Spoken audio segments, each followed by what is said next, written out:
Welcome back student. तो आज का हमारा नया टॉपिक है other ways of becoming modern Japan and China. 20th century के फर्स्ट डिकेड तक गो ईस्ट मूवमेंट पॉपुलर हो गया था। 1908 में 300 वियतनामी स्टूडेंट्स ने मॉडर्न एजुकेशन लेने के लिए जापान गए। उनमें से प्रत्येक का लक्ष्य फ्रेंच को वियतनाम से खदेड़ना था। इसके साथ ही पपेट एम्परर का तख्ता पलट करना और नोगन डायनेस्टी को रिस्टोर करना था।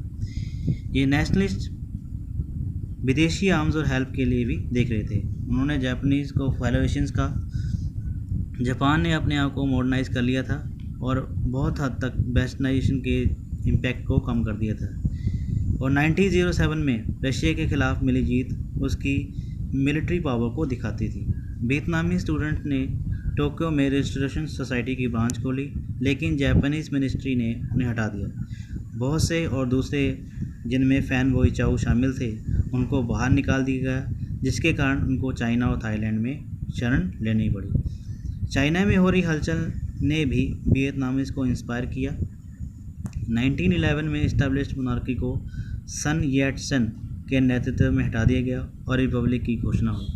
इसी से इंस्पिरेशन लेकर वियतनामीज़ ने एक एसोसिएशन बनाई जिसका नाम था रिस्टोरेशन ऑफ वियतनाम, और इसका ऑब्जेक्टिव चेंज हो गया और ये कॉन्स्टिट्यूशनल मोनार्की से डेमोक्रेटिक रिपब्लिक बन गया था। नेक्स्ट हमारा टॉपिक है the communist movement and Vietnamese nationalism. 1930 के ग्रेट डिप्रेशन का वियतनाम पर बहुत ज़्यादा इम्पैक्ट पड़ा। रबर और राइस के दाम गिरे, जिसके कारण गांव कर्ज में डूब गए। बेरोजगारी और अपराइजिंग बढ़ने लगी, जैसे कि प्रोविंसेस नगेन और हातिन में। ये प्रोविंस पहले ही बहुत ज़्यादा गरीब थे और इनमें अक्सर अपराइजिंग होती रहती थी, जिससे इनको वियतनाम के इलेक्ट्रिक फ्यूजेस भी कहा जाता था। फ्रेंच अथॉरिटीज़ ने इन अपराइजिंग को जल्दी से दबा दिया और साथ में ही प्लेन्स की हेल्प से बहुत सारे जो डेमोन्स्ट्रेटर थे उनके ऊपर बम भी फेंके। फेब 1930 में हो ची मिन ने इन दोनों सभी नेशनलिस्ट ग्रुप को मिलाकर वियतनामी कम्युनिस्ट पार्टी की इस्टेब्लिशमेंट की। 1940 में जापान ने अपनी एम्पीरियलिस्टिक सोच के चलते वियतनाम पर कब्जा कर लिया ताकि वह साउथ ईस्ट एशिया में अपना जो इम्पैक्ट है वो बढ़ा सके।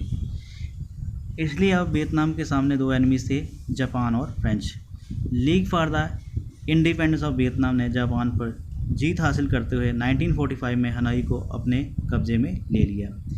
वियतनाम में डेमोक्रेटिक रिपब्लिक की फॉर्मेशन हुई और हो ची मिन चेयरमैन बन गया। नेक्स्ट हमारा टॉपिक है the new Republic of Vietnam. Republic के सामने बहुत सारी चुनौतियाँ थी। फ्रेंच ने फिर से कंट्रोल पाने के लिए अपने पपेट एम्परर वाओ डॉई का इस्तेमाल किया। फ्रेंच के विरोध के कारण वियतमिन को पहाड़ियों पर वापस लौटना पड़ा। 8 ईयर्स तक चले लॉन्ग स्ट्रगल में 1954 में फ्रेंच को डीन विन फू में हार का सामना करना पड़ा। फ्रेंच आर्मी के सुप्रीम कमांडर और जनरल हेनरी नवारे ने 1953 में ये कॉन्फिडेंटली कहा था कि वह जल्द ही जीतेंगे, लेकिन 7 मई 1954 में वियतमिन ने फ्रांसीसी आर्मी के 16,000 सोल्जर्स को पकड़कर मार दिया और बहुत सारी कमांडिंग फोर्सेस के ऑफिशियल, जिसमें एक जनरल, 60 कर्नल, 1749 ऑफिशियल्स को प्रिजनर बना लिया। इसके बाद जनेवा में हुए पीस कन्वेंशन में फ्रांस ने हार स्वीकार की और वियतनामीज ने कंट्री की डिवीज़न को एक्सेप्ट कर लिया। नॉर्थ और साउथ को स्प्लिट कर दिया गया। हो ची मिन को नॉर्थ की कमांड दे दी गई और वाओ डॉई को साउथ में पावर मिली। डिवीज़न के कारण देश में बहुत ज़्यादा अपराइजिंग होने लगी, जिसके कारण हर जगह पे राइट्स होने लगे। वाओ डॉई का तख्ता पलट कर दिया गया। अनगो डीन शासक बन गया। डीन का शासन बहुत ही डिक्टेटरशिप वाला था, कोई भी उसका विरोध नहीं कर सकता था। अगर उसका कोई विरोध करता तो उससे कम्युनिस्ट करार दे दिया जाता और उसको जेल हो जाती।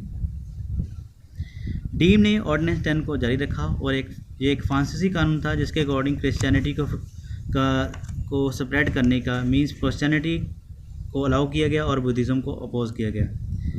उसके डिक्टेटरशिप रूल के कारण बहुत सारे लोग विरोध का सामना करना पड़ा और नेशनल लिबरेशन फ्रंट एक ऐसा ग्रुप था जिसने उसका भरपूर विरोध किया। हो ची मिन की हेल्प से साउथ को कैप्चर करके नेशनल लिबरेशन फ्रंट ने यूनाइट कर दिया। यूनाइटेड स्टेट्स इस संगठन से भय में था।